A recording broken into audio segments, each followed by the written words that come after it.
How fortunate do you feel when reminded that you have the freedom to say whatever you want without the fear of retaliation?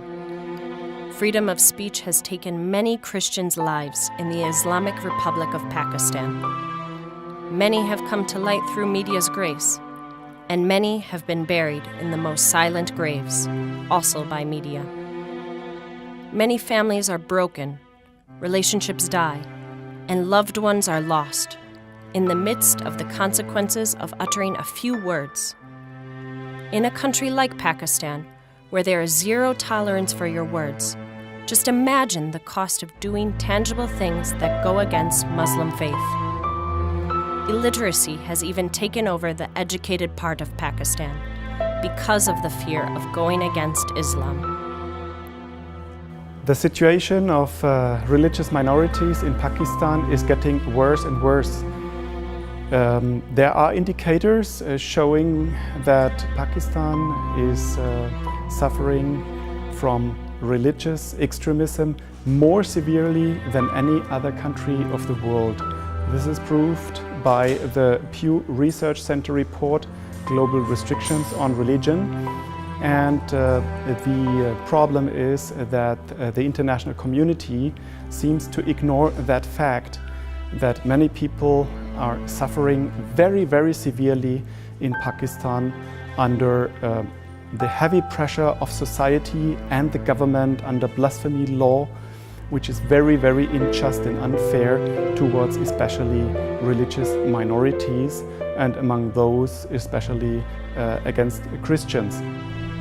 मेरा नाम शफकत Nathaniel है और मैं जहानाबाद से हूँ, लाहौर पाकिस्तान से हूँ। और मैं ये बताना ज़रूरी समझती हूँ कि जैसे कि ये हालात हमारे मुल्क पाकिस्तान के ख़राब शुरू ही से होते आ रहे हैं और अब भी उससे ज़्यादा हुए हैं। वहाँ से जो हालात थे और उन हालात में हम वहाँ से निकले, अपनी जानें बचाकर यहाँ आए हैं। और यहाँ आकर भी हमें वो सिक्योरिटी नहीं है और हमें वो सहूलियात नहीं मिल रही है, ना हमारे पास जॉब है, ना और हमारे पास कुछ ऐसे वसाइल हैं, ज़राए हैं जिसको हम रन कर सकें। मैं अपनी 2 बेटियों के साथ यहाँ पर हूँ। मेरी 2 बच्चियों की एजुकेशन रुकी हुई है और अगर हम ये कहें कि हम अपनी खुशी से यहाँ पर आए तो हमारी इसमें कोई खुशी नहीं है। कोई अपने मुल्क को छोड़कर नहीं भागता, ना कोई निकलता, अपने मुल्क में खुश रहना चाहता है।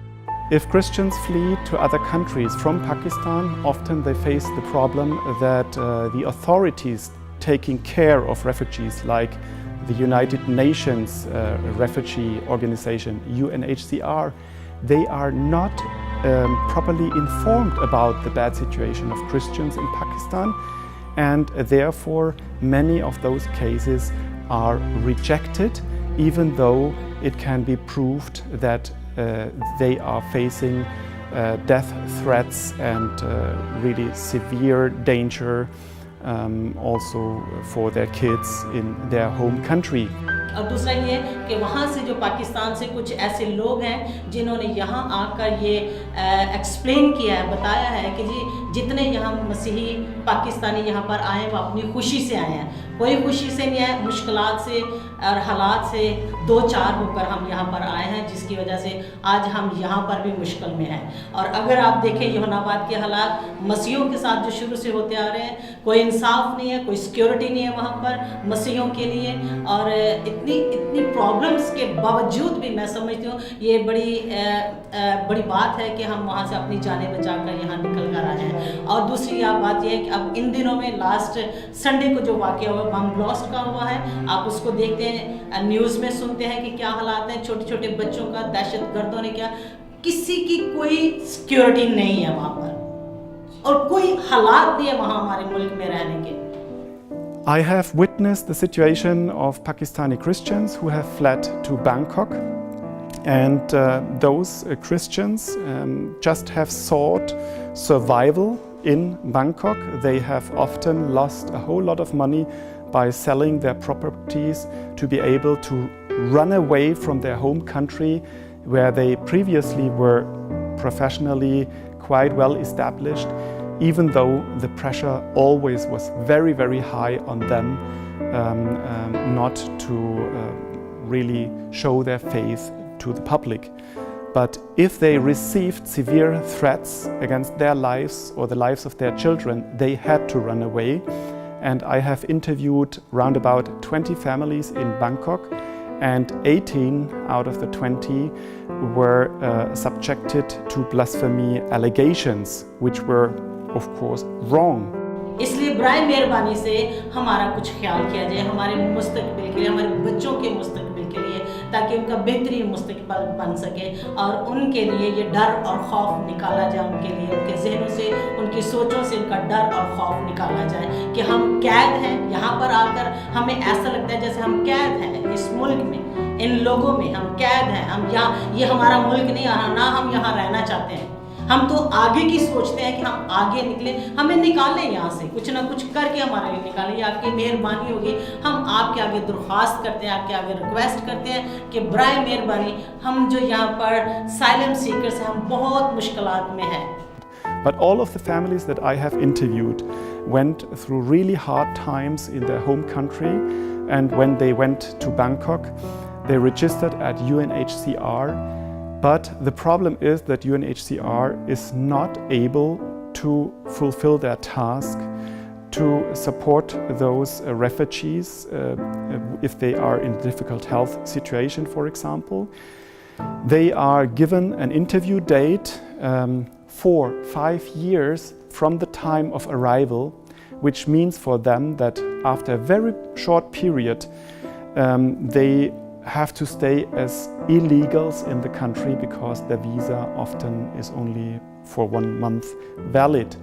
And then the Thai government, which actually is a military government in a kingdom, does not respect the rights of refugees even if they are registered with UNHCR. So often they are sent to jail under very, very humiliating conditions. I myself have seen prisoners in iron shackles that were welded around their wrists, around their feet, and they had to carry the chains to walk in small steps in prison.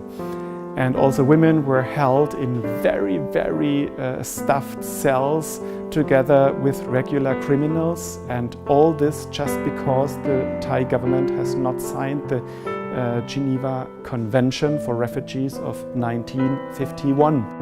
हमारे पास कोई वसाइल, कोई ज़राइल नहीं है कि हम अपने ख़ानदान को रन कर सकें, अपने ख़ानदान को आगे लेकर चल सकें। जैसे कि और भी बहुत सारे लोगों ने आपके साथ शेयर किया होगा, बताया होगा यहाँ के हालात का। अब जो मुल्क पाकिस्तान के हालात हो रहे हैं वो उससे ज़्यादा हम 2-4 हो रहे हैं।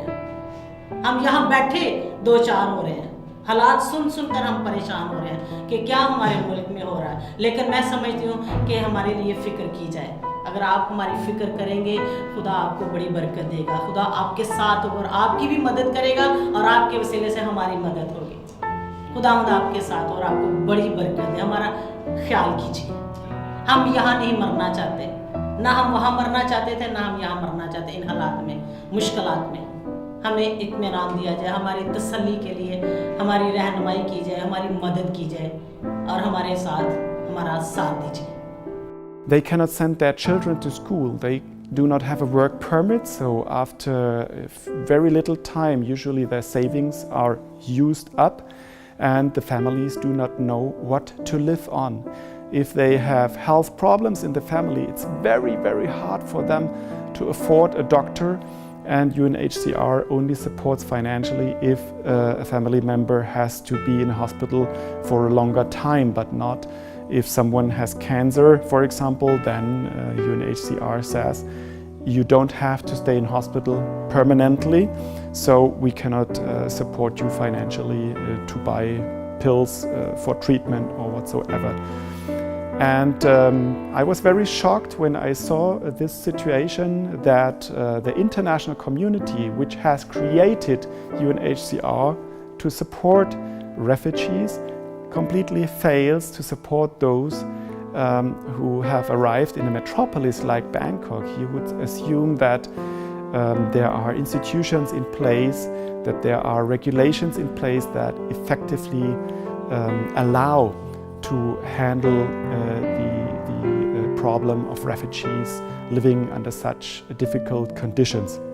And therefore, I really urge the international community to work hard to make UNHCR work more effectively. Interview dates must be given within maximum 1 year time to allow them quickly to be shifted to a safe third country, or even to be rejected and sent back to their home country. But the worst situation is to be kept in limbo for a very long time, losing important times for training of their children, and keeping family members in a difficult health situation in very, very difficult circumstances.